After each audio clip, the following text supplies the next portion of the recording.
Hi professionals, this is Pradha Legal Star channel exclusively designed just for GST. Once again, I'm back with a very important prospects with respect to GST.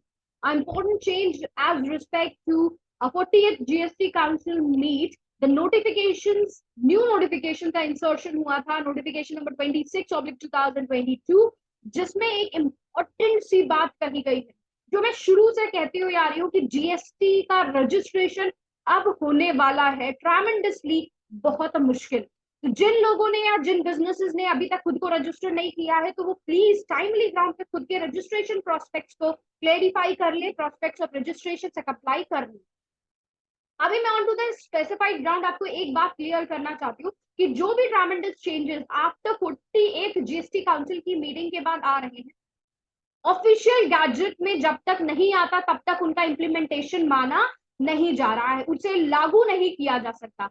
तो जो बड़े बदलाव या changes GST के अंतर्गत आ रहे हैं या आने वाले हैं, तो उन सब से थोड़ा सा सतर्क होने के लिए आपको स्टर्न एक्शन लेने होंगे। जीएसटी का रजिस्ट्रेशन लेना क्योंकि अब होने वाला है बहुत ही ज्यादा मुश्किलजनक क्यों होगा, उसका स्पेसिफिकेशन क्लेरिफिकेशन देगा आने वाला ये इंपॉर्टेंट सा चेंज। अब as on to the screen आप देख पा रहे होंगे कि यहाँ जो इंपॉर्टेंट से चेंज की बात कहने वाली हूं मैं, वो है हमारा रिस्पेक्ट टू GSTIN रजिस्ट्रेशन। ठीक है, कुछ इंपॉर्टेंट से चेंजेस आए हैं। Important changes GSTIN department with respect to registration इसलिए कर रहा है जिससे बायसी, फ्रॉडुलेंट एक्टिविटीज की फेक GSTIN रजिस्ट्रेशन ले लेना, तो ये सारी इनकलकेटेडली एंड हो सके, इस पे एक शट लगाया जा सके फ्रॉम द GSTIN डिपार्टमेंट, इसीलिए ये बदलाव लाए जाए। तो आज के सेगमेंट में हम जो कंसिडर कर रहे हैं दैट टू, हम बात करने वाले हैं रजिस्ट्रेशन में आने वाले चेंजेस। ठीक है, तो मैं स्टेप बाय स्टेप आपको एक एक प्रोस्पेक्ट्स क्लेरिफाई करूंगी, दिखाऊंगी, प्रैक्टिकल ग्राउंड पे भी बताऊंगी, तो आपको बस समझते जाना है। सबसे इंपॉर्टेंट सी बात यहाँ पे, ये जो पॉइंट नंबर सेकेंड है जिसमें बात हो रही है in the central goods and service tax rules of 2017, hereafter shall referred as specified rule number 8 के अंतर्गत ये कुछ बदलाव किए गए, जिसमें सब रूल 1, जिसके सब रूल 1, द वर्ड और a letter mobile and email address shall be omitted. सबसे पहली सी चीज मैं आपको प्रैक्टिकल ग्राउंड पे अगर लेके जाके दिखाऊं to the GSTIN portal must be visible, आपको क्या करना है, मैं फिर से स्क्रीन चेंज करके आपको दिखाती हूँ जिससे क्लेरिफिकेशन रहे।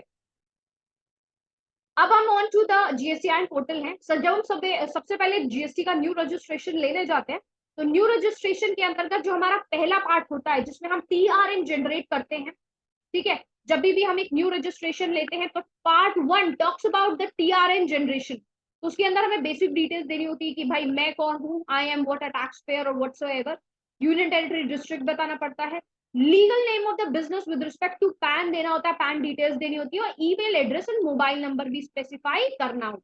तो this is your email number and this is your mobile. ठीक है, अब बात ये कही गई है विद रिस्पेक्ट टू रूल 8 सब रूल 1 के अंतर्गत ये बात निर्धारित कर दी गई है कि आने वाले कुछ वक्त में ये ईमेल आईडी और OTP जिसको हम लेते हैं ईमेल आईडी और मोबाइल नंबर पे, उसको हटा दिया जाए, it will be completely omitted. मतलब अब हमें सब डिटेल्स में पैन ही यहाँ पे देना है, कैप्चा कोड डालना है और प्रोसीड कर देना। तो अच्छा मैम एक बात बताइए, जब ईमेल आईडी और mobile number will not be present, then in that case हम वैलिडेशन किस बेसिस पे करेंगे? तो यहाँ पे आता है सबसे इंपॉर्टेंट सा चेंज, भाई जब आपका ईमेल आईडी स्पेसिफाइड नहीं है, आपका मोबाइल नंबर नहीं होगा, तो जो वैलिडेशन का प्रोस्पेक्ट है या जो वैलिडेशन का प्रोस्पेक्ट है वो कहाँ से किया जा सकता है?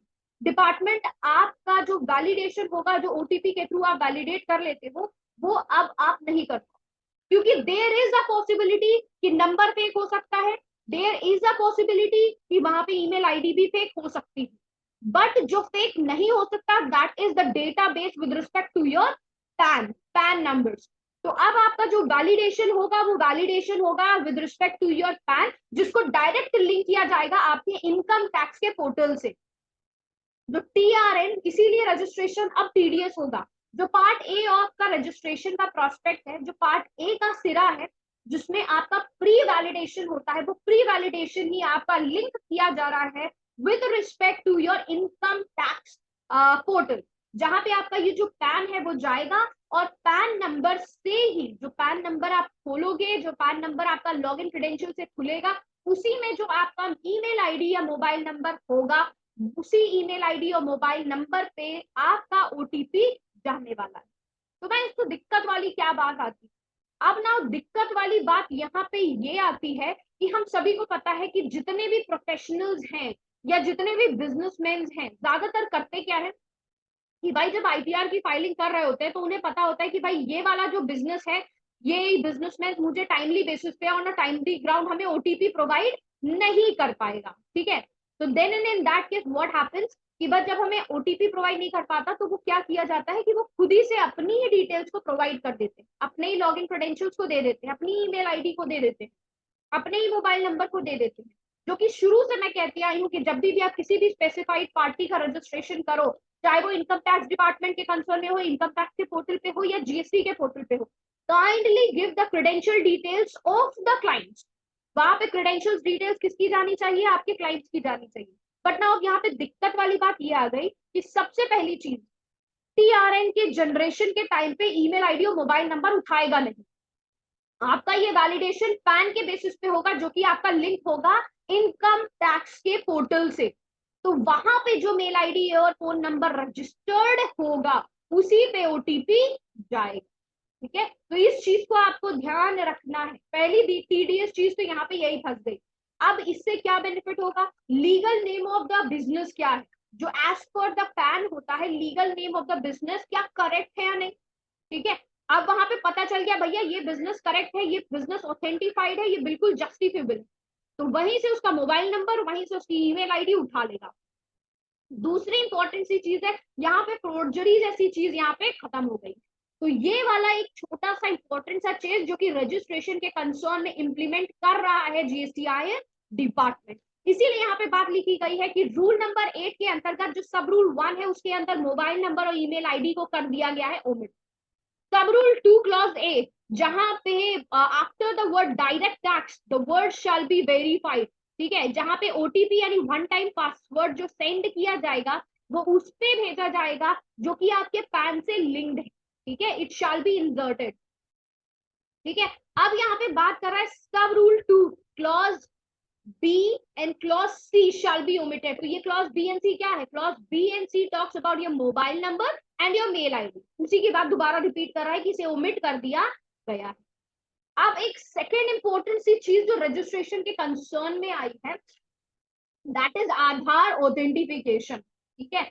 अब यहाँ पे एक छोटी सी बात जो आपको ध्यान रखनी है, जो समझनी है कि भाई अगर किसी भी पीपल ने या किसी भी पर्सोनल ने, किसी भी टैक्स पेयर ने आधार ऑथेंटिकेशन को अडॉप्ट किया है, has opted for Aadhaar authentification, ठीक है, authentication of Aadhaar number is now identified on a same common portal based on the data analysis and risk parameters shall be followed by a biometric based Aadhaar authentication in taking a photograph of the applicant where the applicant is an individual and such an individual in relation with an applicant notified by the section 6 subsection C of section 25 where applicant is not an individual along with a verification of an original copy of document uploaded in the form of REG01।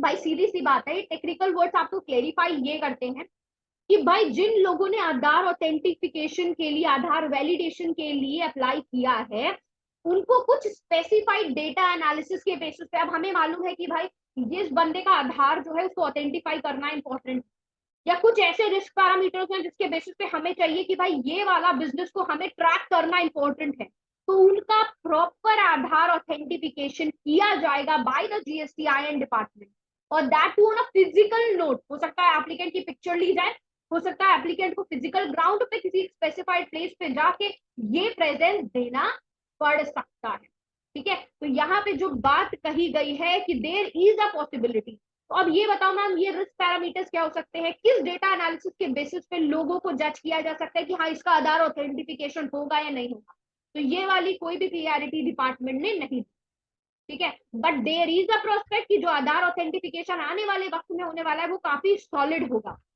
अगर मैं notification, एक important सा notification है मैं उसको दिखाना चाहूंगी आपको, notification number 27 of 2022 of the central tax जो कि 26 दिसंबर 2022 को आया था, जहां पे central government on the recommendation of the council here bye specify that ये प्रोविजन है सब rule 4A of rule 8 of the said rule shall not apply to all states and union territories except Jammu and Kashmir.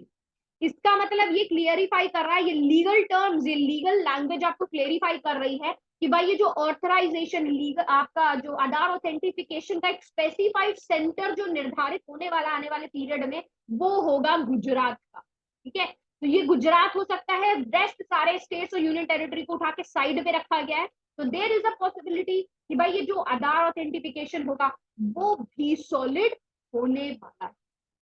You have to be very clear, very appropriately clear कि अब जो आने वाले step में registration होगा वो इतना easy तो नहीं होने वाला। इसीलिए जो भी बिजनेसेस, जो भी सर्विस सेगमेंट्स रजिस्ट्रेशन के लिए अप्लाई कर रहे हैं, make it the quickest form, क्योंकि आने वाले प्रोस्पेक्ट्स में हर एक चीज को चैनलाइज कर रहा है जीएसटी डिपार्टमेंट। आपके पैन के through all the databases are going to be linked with, तो आप कोई भी तरीके की फोर्जरी, कोई भी तरीके की bias is not going to be acceptable by the GST department. So such kind for GST updates and the quickest note, please subscribe to the Krida Legal Star. And that too, if you're having any problem with respect to GST, you have to coordinate at 7393977569. And an important ground, GST का practical masterclass certified practical course is live. Every consistent month पे इसके batches run हो रहे हैं। 2 जनवरी 2022 7:30 से 8:30 बजे तक आपका न्यू बैच लाइव होने वाला है। तो जिन लोगों ने अभी तक बुकिंग नहीं करी है for the slots, kindly book your seats as soon as possible. तो कोऑर्डिनेट करने के लिए आप इसी नंबर का यूज करोगे 73939777।